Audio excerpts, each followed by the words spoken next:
इस बीच capital market regulator SEBI की अगले हफ्ते बोर्ड बैठक होने जा रही है। इस बार की बैठक में सेबी की तरफ से एक्सचेंज और डिपॉजिटरी सर्विस जैसे कि मार्केट इंफ्रास्ट्रक्चर इंस्टीट्यूशन में गवर्नेंस को सख्त करने के लिए नियम जारी कर सकता है। इसके अलावा शेयरों में प्रमोटर्स की होल्डिंग और एआईएफ में एंट्री के नियमों को लेकर के भी सफाई आ सकती है।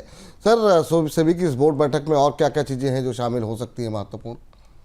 सेबी की बैठक महत्वपूर्ण है कई मामलों में, क्योंकि एक तो जो डेरिवेटिव्स ट्रेडिंग है उसे लेकर सेबी की तरफ से, हालांकि एजेंडे पर तो नहीं है लेकिन कुछ संकेत आ सकते हैं, क्योंकि अभी विवाद जैन स्ट्रीट के साथ चल ही रहा है और सेबी ने कुछ नए डेरिवेटिव्स नियमों की भी घोषणा की पिछले दिन हफ्ते ही। इस पर जो डेली डेरिवेटिव्स कॉन्ट्रैक्ट्स थे उनको लेकर सेबी ने रेगुलेशन बदले हैं। इसके अलावा ये बोर्ड बैठक इस दृष्टि से भी महत्वपूर्ण है कि जो सेबी ने एक नया प्रस्ताव दिया था जिस पर उन्होंने बोनस पॉइंट में चर्चा भी की थी और मिनिमम शेयर होल्डिंग के नए नॉर्म्स तय किए गए थे पुराने नॉर्म्स बदलने के बाद, जिसमें कि कंपनियां कम इक्विटी ऑफलोड कर सकती हैं, आईपीओ के साइजेस को लेकर नए नियम थे, इन नियमों को मंजूरी दी जा सकती है। और इसके बाद सरकारी कंपनियों को यह लाभ होगा कि उनके ऊपर 25% इक्विटी को लिस्ट कराने की शर्त नहीं होगी। बड़ी कंपनियां अपने कम शेयर जारी करके आईपीओ ला सकेंगी। ये जो नए उपाय हैं इन पर मंजूरी दी जा सकती है। म्यूचुअल फंड निवेशकों की और बाकी निवेशकों की निगाह एआईएफ से जुड़े हुए नियमों के ऊपर भी होगी, क्योंकि अल्टरनेटिव इन्वेस्टमेंट फंड स्कीम्स तैयार हो रही हैं। सेबी उनके बारे में नया नियमों का स्ट्रक्चर ढांचा भी मंजूर कर सकती है। और इसके अलावा रिलेटेड पार्टी ट्रांजैक्शंस पर भी सेबी की तरफ से इस बोर्ड बैठक में कुछ फैसले लिए जा सकते हैं। इस बीच भारतीय शेयर बाजार में एक तरफ विदेशी निवेशकों की बिकवाली लगातार जारी है, दूसरी तरफ घरेलू निवेशक अपनी खरीद लगातार बढ़ा रहे हैं। अगस्त के दौरान म्यूचुअल फंड्स की शेयर खरीद 10 महीने के ऊपरी स्तरों पर रही है। वहीं दूसरी तरफ अगस्त में विदेशी संस्थागत निवेशकों ने शेयर बाजार में करीब 35,000 करोड़ रुपए की बिकवाली की है। म्यूचुअल फंड के सर शेयर बाजारों में कहाँ और कितनी खरीद दिखाई दे रही है? मतलब बिल्कुल अभी की स्थिति समझ से बाहर होती हुई दिखाई दे रही है। म्यूचुअल फंड ही अकेले इन्वेस्टर हैं बाजार में, विदेशी निवेशक तो बेच रहे हैं, जो लोग हम लगातार देख रहे हैं। और म्यूचुअल फंड्स ने की अक्रॉस द बोर्ड बाइंग है, क्योंकि बाजार गिर रहा है। और दूसरी चीज है कि उनके पास फंड फ्लोज मौजूद हैं। जो अभी ताजे आंकड़े आए हैं म्यूचुअल फंड के फंड फ्लो के, अगस्त में रिकॉर्ड म्यूचुअल फंड इन्वेस्टमेंट आए जिसमें 42,702 करोड़ रुपए के आसपास रिकॉर्ड बढ़ोतरी हुई।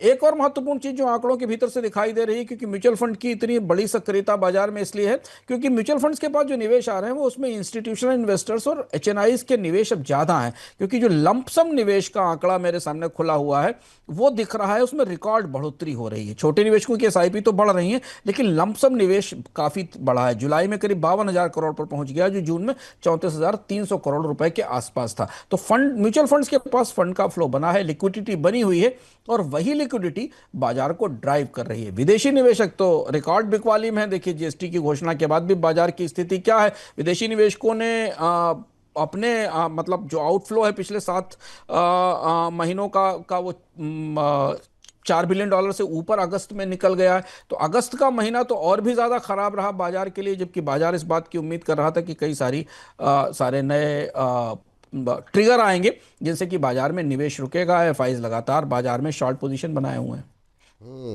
लेकिन सर ये विदेशी निवेशकों की बिकवाली इतनी ज़्यादा क्यों हो रही है? आज बहुत सारे एक्सपर्ट से भी पूछने की कोशिश की, आखिर में उनको क्या दूरदृष्टि उनकी जो दिखाई दे रही है जो कि यहाँ के निवेशकों को नहीं दिखाई दे रही है, कहाँ पे चूक हो रही है? क्योंकि सरकार की तरफ से पूरी कोशिश हो गई, रेट कट हो गया, जीएसटी हो गई, इनकम टैक्स में छूट हो गई, बाजार लेकिन एक साल से मोर और लेस फ्लैट ट्रेड करता हुआ दिखाई दे रहा है। क्या वजह आपको दिखाई दे रही है? कई सारे अंदरूनी वजह भी हैं और बाहर से भी अगर आप देखें तो सबसे महत्वपूर्ण है कि भारतीय रुपए में तेज गिरावट है। देखिए आज भी रुपया तेजी से गिरा। रुपए में गिरावट के कारण विदेशी निवेशकों का उत्साह और कमजोर होता है और फिर उसके बाद उनकी और बिकवाली आती है। दूसरा है कि भारतीय अर्थव्यवस्था में हमें जो ढांचागत कमजोरियां दिखती हैं वो कमजोरियां शायद विदेशी निवेशकों को बेहद गंभीरता से वो उसे ले रहे हैं। उसकी वजह यह कि जीएसटी आने के बाद भी बाजार में डिमांड आएगी कि नहीं आएगी, कंपनियों के जो नतीजे आए जिन्हें आमतौर पर भारतीय निवेशक इग्नोर कर रहे हैं, विदेशी निवेशकों ने पिछले क्वार्टर में नतीजे देखे। हम लोगों ने भी विस्तार से चर्चा की, चाहे वो प्रॉफिट की ग्रोथ हो या वॉल्यूम की ग्रोथ हो,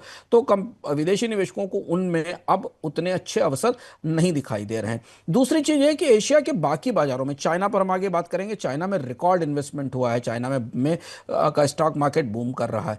तो विदेशी निवेशकों का जो पोर्टफोलियो एलोकेशन है वो भी इंडिया से मूव करके बाकी इमर्जिंग मार्केट्स की तरफ जा रहा है। ये उनके उनके इंडेक्सेस में भी और उनके की पोर्टफोलियो की रिस्ट्रक्चरिंग में भी दिखाई देता है। यूरोप के बाजारों में और एशिया के बाजारों में निवेश बढ़ रहा है।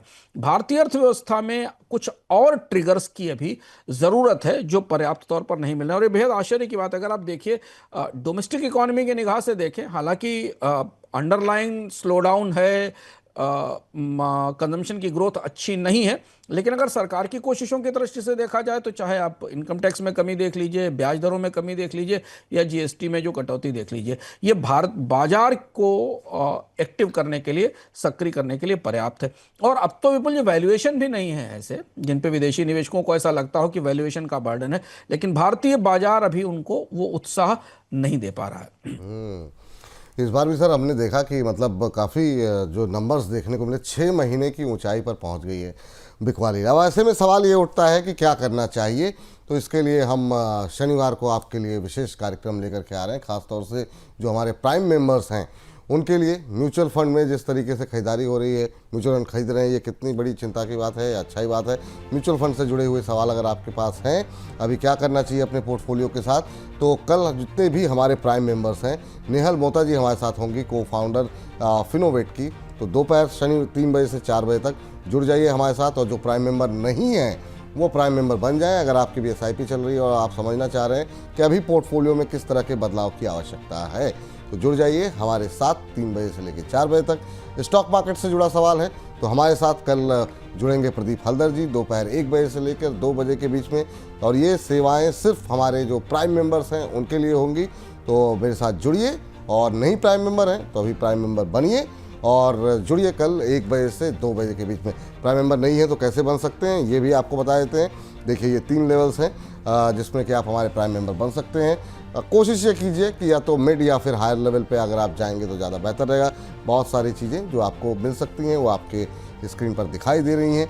सब्सक्राइब करने के बगल में ही बटन लिखी हुई है ज्वाइन, वहाँ ज्वाइन करेंगे तो आपको विकल्प मिल जाएगा कि कैसे आप हमारे प्राइम मेंबर बन सकते हैं।